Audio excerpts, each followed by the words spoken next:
This content is AI generated for informational purposes only and should not be directly used for clinical decision-making. Hello, and welcome back to the Neurosurgery Hub podcast. I'm Dr. Aris, Senior Attending Neurosurgeon. And I'm Dr. Alara, Research Fellow. Today we're looking at a fascinating new study from Orthopaedic Surgery, published in April 2026.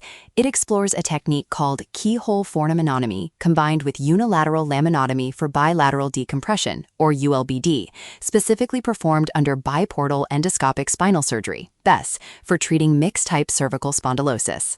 This is a timely topic, Ilara. We've seen a massive shift toward endoscopic spine surgery over the last decade, but the mixed-type cervical patient remains one of our biggest challenges.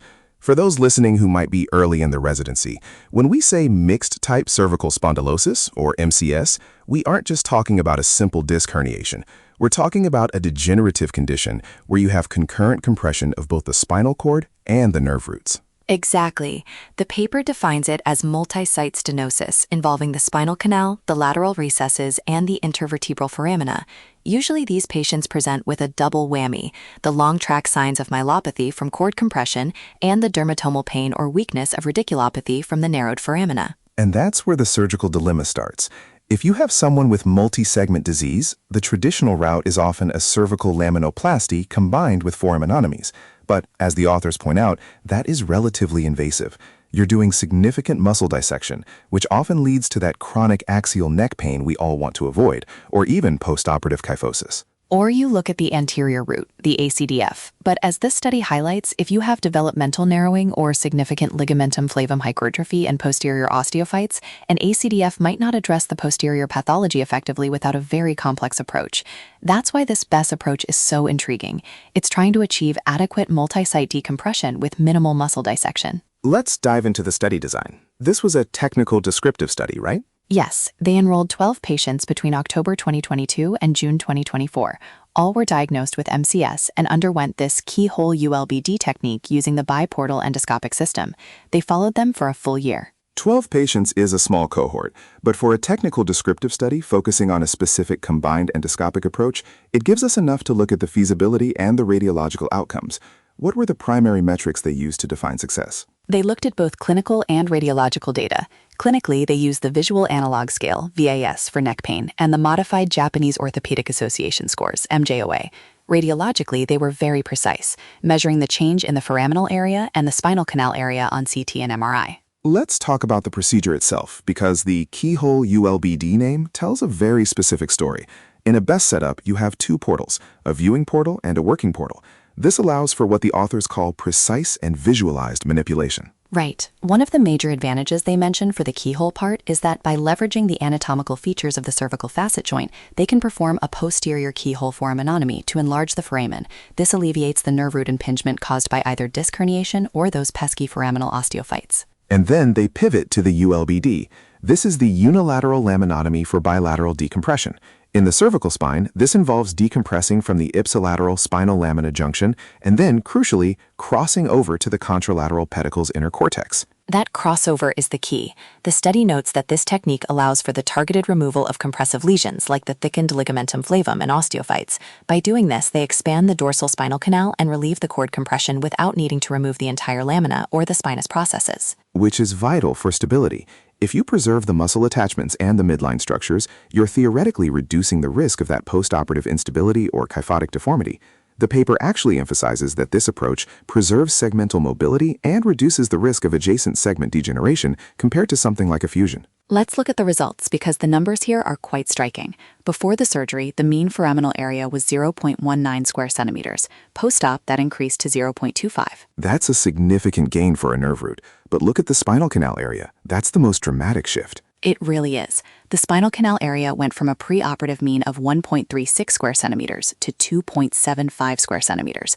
That is more than doubling the space for the spinal cord. And the p-value was less than 0.05, so it's statistically significant. And how did that translate to the patient's lives? Because we've all seen perfect imaging that doesn't match the clinical picture. The clinical improvements were just as sharp.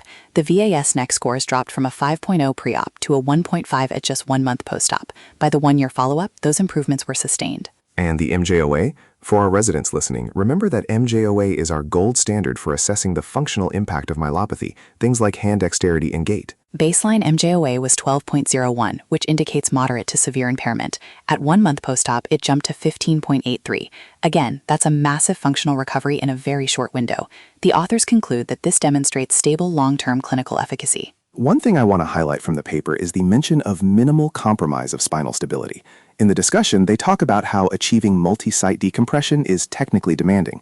Why do you think BESS is better suited for this than a traditional uniportal endoscope or a microendoscopic system? The paper suggests it's about the freedom of movement. Because BESS separates the camera from the working tools, you have a much wider range of motion.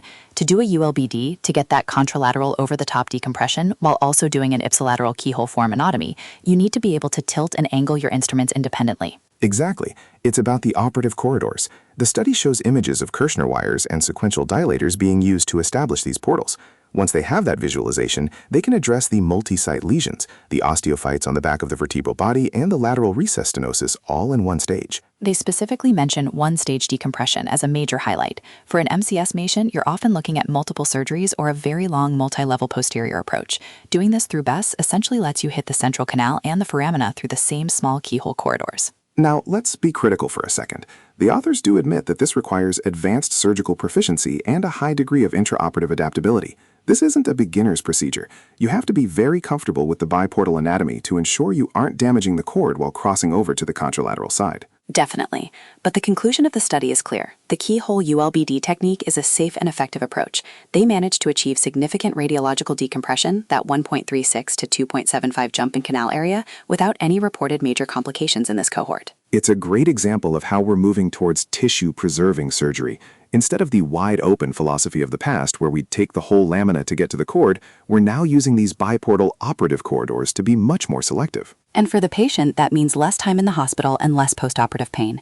The fact that the VAS neck scores drop so significantly early on, from 5 to 1.5, really speaks to the minimal muscle dissection aspect. We aren't stripping the subaxial muscles nearly as much as we would in a traditional laminoplasty. It also addresses the mixed nature of the disease. In the past, you might fix the myelopathy with a laminectomy, but leave the patient with radicular pain because you didn't want to destabilize the facet with a wide foraminotomy. This keyhole approach, as the paper states, facilitates efficient decompression of the affected nerve root while preserving that facet integrity. Before we wrap up, I think it's worth re-emphasizing the mixed type definition from the paper one more time for our listeners. It's that simultaneous presence of multiple structural abnormalities. This study proves that we don't necessarily have to choose which pathology to treat.